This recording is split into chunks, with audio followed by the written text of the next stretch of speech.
toutes et tous. On teste les micros.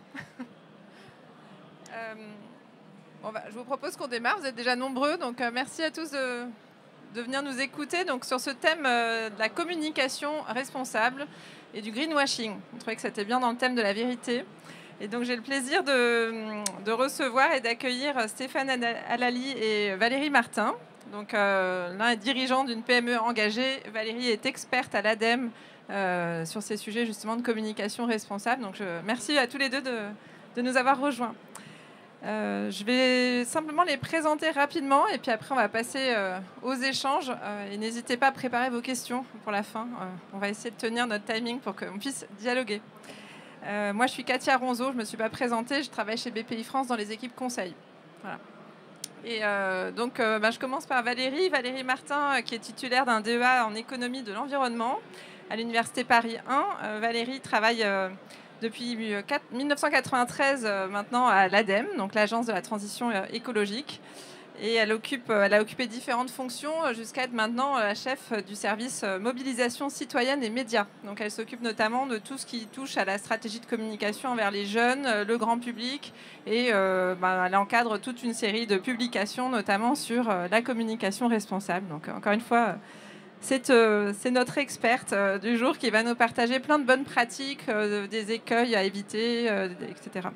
Et donc, parmi ces différents ouvrages collectifs auxquels elle a participé, il y en a de nombreux. Je vous conseille un livre qui s'appelle « Nouveaux mythes, nouveaux imaginaires pour un monde durable » aux éditions Les Petits Matins, qui date de 2015. « Un autre monde est possible, Lost in Transitions », édition de l'Aube en 2018. « Écologie et liberté, osons l'avenir, l'écologie par la culture » en 2025. Et il y a aussi des guides professionnels sur la communication responsable que publie l'ADEME. Je crois que c'est la 2e ou 3e édition maintenant de ce guide qui est en ligne. Et le guide des relations médias responsables qui est également accessible publiquement. Donc n'hésitez pas, si vous voulez poursuivre la compréhension de ces sujets. J'en viens à Stéphane Halali, qui dirige la société Daniel Poussier SAS. Après un début de carrière chez General Electric, Stéphane a racheté cette société en 2007, c'est ça. Et donc, au-delà d'être dirigeant de cette entreprise qui fait du paysage, donc il est paysagiste, très engagé, vous verrez. Il est également il est également membre de l'Union nationale des entreprises du paysage, l'UNEP. Et puis, il a créé une société, un bureau d'études spécialisé en biodiversité qui s'appelle InGreen SAS. Donc, c'est à ce titre qu'on lui a demandé également de témoigner pour nous partager son retour d'expérience. Enfin, l'entreprise Daniel Poussier SAS, c'est une entreprise qu'on a eu le plaisir d'accompagner et chez BPI France et à côté ADEME, puisqu'on a des programmes communs. Donc, il a fait partie des premières sociétés qui ont rejoint le programme décarbonation, qui permet de suivre pendant 2 ans la démarche acte pas à pas de l'ADEME. Et donc, ça a permis de structurer toute une trajectoire de décarbonation. Entre autres, vous êtes également membre de la communauté du Coq Vert. Donc, bravo pour tout ça. Alors, j'en viens aux questions. Donc, ma première question pour Valérie, c'est pourquoi, à votre avis, parce qu'on a un public, je pense, beaucoup d'entrepreneurs aujourd'hui, pourquoi les entrepreneurs ont intérêt à communiquer sur leurs pratiques et leurs engagements en matière de responsables ou leurs actions environnementales et quels sont vos conseils pour bien s'y prendre? Bonjour à toutes et à tous. Merci beaucoup pour l'invitation. Moi, je ne vais pas répondre à pourquoi vous avez intérêt à communiquer. Ça, vous le savez que vous avez intérêt à communiquer sur vos engagements environnementaux. La question, c'est comment ? Comment on le fait pour justement pouvoir à la fois mettre en avant ce que l'on a fait et juste ce que l'on a fait, et puis comment on le fait pour faire ça sans greenwashing. Le greenwashing, c'est clair, aujourd'hui, c'est quelque chose qui est particulièrement délétère. C'est quelque chose qui se porte très bien, hein. Et malheureusement, il y a eu une augmentation depuis à peu près 2020. Même si il y a à la fois des collectifs de citoyens qui veillent, mais il y a aussi la loi. On n'est pas simplement sur une question de morale, d'éthique, etc. Il y a la loi en France, aujourd'hui, avec la loi climat et résilience, la loi AGEC, etc. Je vous rappelle que le greenwashing, justement, qui est le fait de faire croire que son produit, son service est plus vert que vert alors qu'il ne l'est pas, mais en fait, c'est devenu une allégation environnementale trompeuse. Et donc, il y a eu modification du Code de la consommation. Et donc, quand je parle de ça, je parle de loi, je parle de sanctions pénales, mais aussi de sanctions financières. Et on ne parle pas de 3 euros. Donc, c'est important qu'on ait tous en tête, bon, très bien, je sais qu'il faut que je communique, mais comment je communique? Je sais que je communique parce que de toute façon, je crois profondément en la transition écologique et en mon rôle en tant qu'entrepreneur pour faire justement changer la société. Et c'est ce que vous faites au quotidien. Et à partir de ce moment-là, la transition écologique, ce n'est pas une affaire d'écologie. C'est juste une affaire de compétitivité, c'est une affaire de souveraineté, c'est une affaire de pouvoir d'achat, c'est une affaire de création de valeur. Donc pour moi, ça rentre dedans, mais je pense que tu vas l'expliquer. En revanche, il faut faire attention, parce que quand on fait du greenwashing, non seulement ça va semer la confusion, donc du coup, plus personne ne sait très bien. Vous connaissez cette fameuse allégation que, soi-disant, une tomate est neutre en carbone. Bon, vous savez très bien que ce n'est pas possible. Le greenwashing, c'est ça, c'est de dire que la neutralité carbone, ça vaut pour un certain nombre de choses. Non, la neutralité carbone, c'est que pour les États et que pour la planète. Donc, attention à tous ces mots qu'on emploie, parfois par abus de langage, parfois de façon complètement... on ne sait pas, on ne fait donc pas exprès, pour certains. Et puis, il y a aussi le fait que le greenwashing, ça sème, en gros, la défiance. Et la défiance, aujourd'hui, le baromètre ADEME Greenflex qu'on a encore publié là, montre que seuls 40% des Français font confiance aux grandes entreprises. Vous allez me dire, nous, quand on est des petits, on nous fait plus confiance. Oui, mais attention, le greenwashing, de toute façon, ça génère de la défiance. Donc ça veut dire que là-dessus, pour bien savoir comment communiquer, j'allais dire, il y a un mot d'ordre. Des preuves, des preuves, des preuves. Il n'y a pas d'amour, il n'y a que des preuves d'amour. Et à partir de ce moment-là, il faut être sincère, il faut être transparent. Mais il faut partir de quoi d'abord? Mais il faut partir d'abord de votre objectif et de votre trajectoire de réduction de vos émissions carbone. Il s'agit de communiquer sur des choses qui sont vraies. Il ne faut pas aller non plus dire qu'on fait des choses alors qu'on ne les fait pas. Parce que sinon, on arrive à ce que plus personne ne vous croit. Alors vous allez me dire, ok, il y a ça, mais il y a la loi, donc ça, il faut que je connaisse la loi, oui, et c'est pour ça que notamment le guide de la communication responsable, mais surtout le guide anti-greenwashing que nous avons mis en ligne et qui va prochainement être mis à jour, est un indispensable pour vous. Et il faut également faire attention à communiquer avec preuve et puis avec équilibre et transparence, avec une forme de sincérité. Vous savez tous ce que ça fait. Oui, il y a des choses que vous faites bien et il faut apprendre à dire, mais il nous reste encore à faire des progrès. Et c'est pas grave de dire ça. Sauf qu'on nous a toujours appris à faire le coup de com' plutôt qu'à aller dire des choses qui sont sincères. Et je pense que ça fait partie aussi des risques que nous avons. Bien sûr, il faut aussi que vous mettiez en place des choses que vous allez pouvoir dire. Le greenwashing, ça concerne tout. Il y en a qui me disent « Ah, mais c'est que pour les pubs ». Non, c'est valable pour toutes les communications commerciales, pour le packaging, pour, par exemple, les mots parfois de certains patrons qui vont un petit peu trop loin dans l'enthousiasme aidant. Attention aussi aux mots qu'on emploie. Ça concerne aussi des images. Vous savez, le petit côté vert, le petit bonhomme qui se balade avec une cape verte et qui va sauver le monde. Mais tout ça, c'est pas possible. Donc, comment est-ce qu'on fait pour bien réfléchir, pour bien communiquer? Je pense qu'on peut être créatif et surtout communiquer. Aujourd'hui, il y a ce qu'on appelle, vous entendez peut-être parler du greenwashing. Le greenwashing, c'est une pratique qui fait que il y en a certains qui disent « Oups, moi, j'arrête de communiquer sur mes engagements environnementaux. » Mais ce n'est pas bon non plus. Parce que ça aussi, ça veut dire que vos clients, ça veut dire que ceux qui travaillent pour vous, la chose qu'ils se disent, c'est « Ah cette entreprise, elle ne fait rien. » Alors que, sans aucun doute, vous faites déjà des choses. Donc vous voyez, greenwashing, deux faces d'une même problématique. La communication environnementale, aujourd'hui, oui, il faut la faire, mais il faut la faire de façon intelligente, de façon responsable et ensemble. Voilà, à partir du moment où on fait avant de dire, je pense que là-dessus, on peut faire appel à notre bon sens. Merci beaucoup Valérie. Je me tourne maintenant vers Stéphane Alali. Donc, ma question est très simple puisque chez Daniel Poussier, vous faites déjà beaucoup de choses et vous communiquez. Donc, il fait partie des dirigeants de PME qui osent franchir ce risque de greenwashing.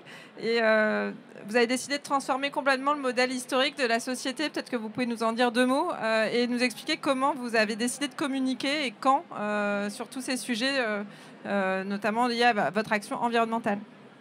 Alors, je me présente, hein, Stéphane Alali. Écoutez, moi, j'ai intégré tout de suite, c'est un accélérateur décarbonation avec BPI France. Je pense que la première chose à faire avant de communiquer, c'est déjà de faire un état des lieux de votre entreprise. C'est déjà de prendre le sens de votre business, de voir comment il va pouvoir évoluer. Et pour ça, il faut être accompagné. Ça se fait pas. C'est pas on change une voiture électrique ou on va changer juste trois choses, trois lampes dans une entreprise. C'est pas ça aujourd'hui l'écologie. L'écologie, c'est à long terme. En tout cas, nous, au niveau de la décarbonation, on a tout de suite, moi je m'en suis tout de suite rendu compte lors de cet accélérateur, en sachant qu'un accélérateur ça dure 2 ans. Donc vous voyez déjà, il y a une perspective dans la longueur. On ne se pose pas la question tout de suite.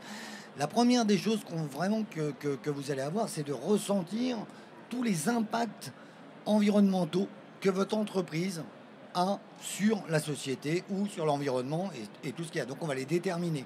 Après on va travailler à comment on va pouvoir les estomper au fur et à mesure, parce que je vous rejoins, hein, ça se fait pas en 5 minutes, il faut du temps, il faut comprendre notre business, il faut aussi comprendre la société où elle va, il faut prendre les directions, il faut ressortir un petit peu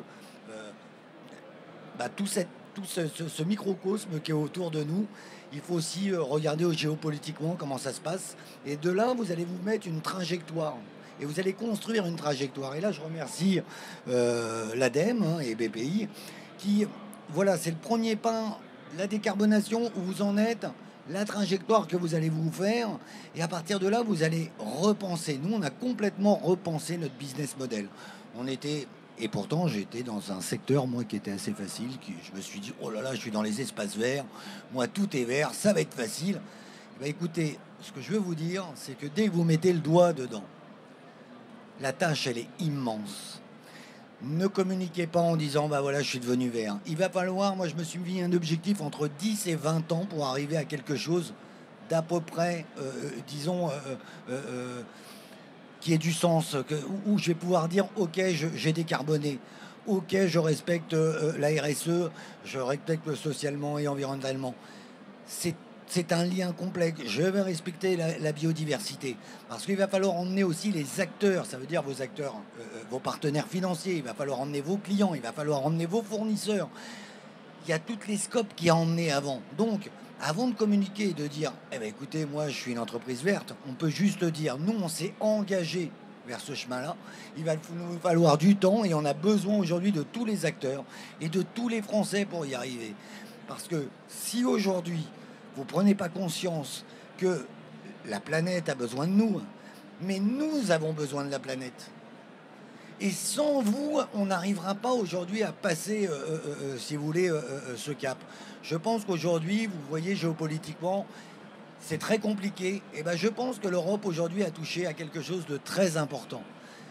À travers la CSRD, à travers la taxonomie, il y a enfin un monde qui se réveille et qui se dit, il y a un environnement, il y a des gens qui travaillent, et on va redonner du goût un petit peu à tout ça, et avec l'émulsion de tout le monde, on va réussir à faire quelque chose. Nous, aujourd'hui, on communique sur une étape de la trajectoire qu'on a pu faire, et on y va pas à pas. Et on n'essaye pas aujourd'hui de dire à nos clients, c'est un objet commercial. On veut juste informer aujourd'hui nos partenaires, la France, que c'est possible de pouvoir aujourd'hui recréer du business, recréer des emplois, revaloriser des emplois à travers l'écologie. Moi, je n'y ai vu que des opportunités. Et aujourd'hui, je ne sais pas pourquoi, autour de nous, on essaie de nous dire que c'est pas bien, qu'il ne faut pas faire ça, parce qu'on était très bien avant. Moi, je pense que tout ça, c'est du bullshit. Et que si vous regardez bien en face et que vous avez la vision aujourd'hui de ce qui se passe autour de vous, vous verrez que l'écologie, avec le social, avec le sociétal, ça ne fait qu'enrichir aujourd'hui les personnes que vous êtes, et ça va revaloriser tous les salaires. Il y a des opportunités énormes qui sont devant nous. Moi aujourd'hui, je suis fier de l'accompagner. Je n'ai pas honte de me cacher. Parmi tout ce qu'on peut entendre de gauche, de droite, je vous promets que voilà, il y a une émulsion. J'ai des collaborateurs aujourd'hui qui ont beaucoup plus de productivité, qui ont enfin une raison d'être, qui savent aujourd'hui pourquoi elles sont en train de travailler et à qui aujourd'hui elles sont en train à l'entreprise, à qui ils sont en train de donner leur temps. Et je pense que je les sens beaucoup plus aujourd'hui investis qu'avant toute cette tout ce process de réinvention qu'on a fait. Ça a été difficile, et c'est difficile, ça je voudrais vous le dire, hein, il faut quand même aujourd'hui s'accrocher, c'est compliqué, mais je vous promets que voilà, la finalité, c'est communiquer, mais avec pas à pas. Vous voyez, ils ont fait acte pas à pas, allez-y doucement. C'est pas la peine de vous faire toute une histoire. Et je pense qu'il ne faut pas aller chercher le commercial. Faites-le déjà parce que vous avez des valeurs et exprimez vos valeurs. Moi, aujourd'hui, ce que j'essaie de faire à travers mon entreprise, c'est d'exprimer les valeurs que j'ai au fond du cœur. Je regarde mes enfants, je regarde mes petits-enfants et je me dis, voilà ce que je vais vous laisser demain. Et c'est ça aujourd'hui. Merci beaucoup. Bon, beaucoup d'émotions et beaucoup dans les propos, et on sent que voilà, le discours il doit être sincère, il doit apporter des preuves, il doit être progressif de ce que j'entends. Et du coup, la question que je me posais, c'est forcément, ça amène, puisqu'on parle de communication, alors certaines PME n'en ont peut-être pas, mais de plus en plus, des dirigeants s'entourent de responsables communication, il y en a peut-être dans la salle. Et donc, forcément, je me dis, ça amène à changer leur rôle au-delà de celui du dirigeant. Peut-être, Valérie, pour commencer, est-ce que vous avez des exemples ou des idées sur la manière dont le rôle des communicants évolue finalement dans ce contexte ? Mais déjà, je pense que c'est intéressant ce que vous disiez, à savoir la question de la perfection avant de communiquer. En fait, les gens, ils n'attendent pas du tout des marques qu'elles soient parfaites. Hein. Ils veulent quoi ? Qu'ils aient compris les enjeux auxquels on doit faire face. Ce qui déjà nous fait un peu baisser le niveau de pression ou d'exigence qu'on peut avoir et parfois même qui nous tétanise pour communiquer. Ensuite, deuxième point, la communication responsable, c'est pas de communiquer sur son rapport RSE ou de faire de la responsabilité sociétale un simple thème de communication. C'est pas ça la communication responsable. La communication responsable, c'est prendre ses responsabilités à la hauteur des enjeux de transition écologique qui sont face à nous. Et c'est ce que vous disiez très bien, d'ailleurs, tout de suite. Et donc, ça veut dire que l'ensemble des parties prenantes est concerné par cet enjeu-là. Bien sûr, tout le monde n'a pas un responsable de communication. Enfin, à partir du moment où tu prends ta casquette communicant parce que tu vas devoir expliquer ce que tu fais, on va dire que c'est ta partie communicant qui va devoir s'exprimer. Et là, oui, il y a un certain nombre de règles qui sont à suivre, qui sont de faire attention. Et la première chose, c'est aussi de pouvoir mesurer. C'est peut-être la mesure. Je trouve que c'est hyper important. Il y a les valeurs. Moi, je trouve ça. Il y a le respect de la loi. Mais il y a aussi comment je mesure tout ça. Mais je peux me mettre des KPI qui ne soient pas celles habituelles, où on se dit, alors combien j'ai eu de vues ici, quels sont le nombre de millions d'impressions que j'ai eu sur mon post que j'ai fait sur LinkedIn, etc. Et si on repartait à des choses qui sont plus fondamentales. D'abord, pourquoi est-ce qu'on communique ? Est-ce que la course à l'échalote permanente d'une communication surabondante qui fait que vous n'êtes pas plus visible que ça parce que vous publiez toutes les heures ? Franchement, il faut se reposer la question. Un bon post bien fait, une bonne communication bien pensée qui prend un peu plus de temps, et je vous rejoins sur le temps, c'est hyper important. Et dans la mesure, est-ce que, par exemple, j'ai 100% d'évitement greenwashing ? C'est-à-dire, est-ce que je me suis fait alpaguer ou interpeller sur les réseaux ou pas ?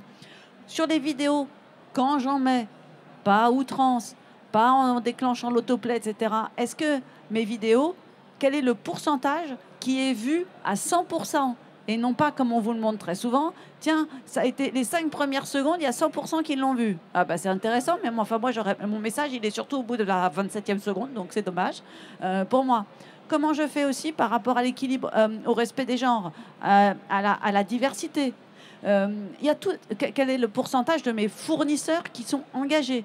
Par exemple, on parle impression. Est-ce que j'ai des fournisseurs qui sont ISO 14001 ou pas? Bref, au fur et à mesure, de trouver des indicateurs qualitatifs qui vont compléter des indicateurs habituels de mesure de l'efficacité, je pense que ça fait partie aussi du changement. Le tout, c'est qu'à chaque fois, on le suive, on sache pourquoi, on n'est pas non plus pléthore de KPI, mais en tout cas un certain nombre qui nous importent et sur lesquels on peut, à la fin, chaque année, faire le point et se dire, bon ben voilà, sur cet objectif-là, il faut que je progresse de temps. C'est du temps, c'est de l'apprentissage, c'est savoir aussi s'entourer et c'est savoir bien parler aussi avec l'ensemble de ces parties prenantes, parce qu'il y a des parties prenantes qui peuvent être des vrais plus dans la discussion pour une bonne communication, parce que vous savez, des fois, on fait une petite erreur, un mot qui ne voulait pas dire ça, etc. Et ça génère tout un bad buzz. Mais comment je fais pour être plus à l'écoute de tout ça? Et on a même une formation qui est sortie qui s'appelle... eh bien, je vais vous la dire. Vendre, acheter, promouvoir, adopter une lecture critique des informations environnementales, 100% en ligne et gratuite. On vous mettra le lien. Et en tout cas, voilà, c'est une nouvelle formation de l'ADEME qui vient de sortir. Je vous invite à aller la regarder parce qu'elle y parle aussi de anti-greenwashing. Merci Valérie. Et donc, Stéphane, je me tourne à nouveau vers vous. Dans votre expérience, vous disiez avoir communiqué avec sincérité, de manière progressive. Malgré tout, c'était pas facile. Comment vous avez embarqué vos parties prenantes? Est-ce que vous avez des conseils, des bonnes pratiques à partager? Déjà, comme je vous ai dit, il fallait faire un petit peu le tour à l'état des lieux d'où on en était. Mais les premières parties prenantes que j'ai essayé d'embarquer, c'est mes clients. Et j'ai pas été sur les réseaux sociaux ni rien. Je les ai pris l'un par un. J'ai essayé de leur dire, écoutez, regardez où on va. Est-ce que vous voulez participer à un projet qui a du sens? Est-ce qu'aujourd'hui, vous voulez m'accompagner dans ce projet? Ça a été les premiers. Et je vous avouerai qu'il y a 2 ans, ils étaient tous là en train de me dire, mais Stéphane, t'es quand même un peu fou, mais jamais t'arriveras à mettre tout ça en place.